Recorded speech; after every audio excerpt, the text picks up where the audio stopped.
Check প্রজাতন্ত্রের রাজধানী প্রাগের দক্ষিণ পশ্চিমে অবস্থিত ব্রোদি সংরক্ষিত অঞ্চলে ঘটেছে এক অবিশ্বাস্য ঘটনা।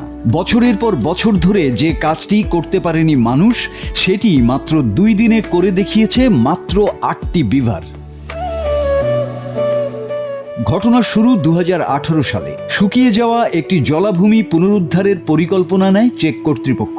লক্ষ্য ছিল ক্লাবাভা নদীতে অম্লীয় দূষিত পানির প্রবাহ কমানো এবং সেখানে বসবাসকারী বিরল প্রজাতির স্টোন ক্রেফিশের আবাসস্থল রক্ষা করা। কিন্তু জমির মালিকানা নিয়ে বিরোধ, প্রয়োজনীয় অনুমোদন এবং প্রশাসনিক জটিলতায় প্রকল্পটি দীর্ঘদিন আটকে থাকে। এরপর 2025 সালের জানুয়ারিতে সংরক্ষণ কর্মীরা এলাকাটি পরিদর্শনে গিয়ে দেখেন সেখানে আর প্রকল্প বাস্তবায়নের প্রয়োজনই নেই, কারণ ওই এলাকায় 8টি বিভার কাদা, কাঠ ও পাথর দিয়ে একাধিক বাঁধ তৈরি করেছে। আর সেই বাঁধের কারণে স্বাভাবিকভাবেই সৃষ্টি হয়েছে নতুন জলাভূমি, যা প্রকল্পের মূল পরিবেশগত লক্ষ্য অনেকটাই পূরণ করে দিয়েছে। সরকারি তথ্য অনুযায়ী বিভারদের এই স্বাভাবিক কর্মকাণ্ডের ফলে প্রায় 12 লাখ মার্কিন ডলার ব্যয় সাশ্রয় হয়েছে।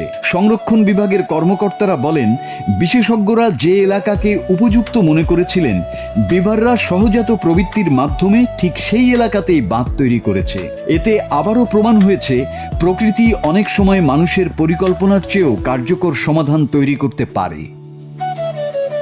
এই কারণেই বিভারকে বলা হয় নেচার্স ইঞ্জিনিয়ার বা প্রকৃতির প্রকৌশলী, কারণ তারা শুধু নিজেদের বাসস্থানই তৈরি করে না, বরং জলাভূমি সৃষ্টি করে অসংখ্য প্রাণীর জন্য নতুন আবাস গড়ে তোলে এবং পরিবেশের ভারসাম্য রক্ষায় গুরুত্বপূর্ণ ভূমিকা পালন করে। ব্রোদি অঞ্চলের এই ঘটনাও যেন সেই সত্যেরই আরেকটি জীবন্ত উদাহরণ। আর সেই কারণেই আজ বিশ্বের বিভিন্ন প্রান্তে বিভারদের এই অসাধারণ কাজ নিয়ে চলছে বিস্ময় আর প্রশংসা। মাসুদ হাসান, বাংলা টিভি।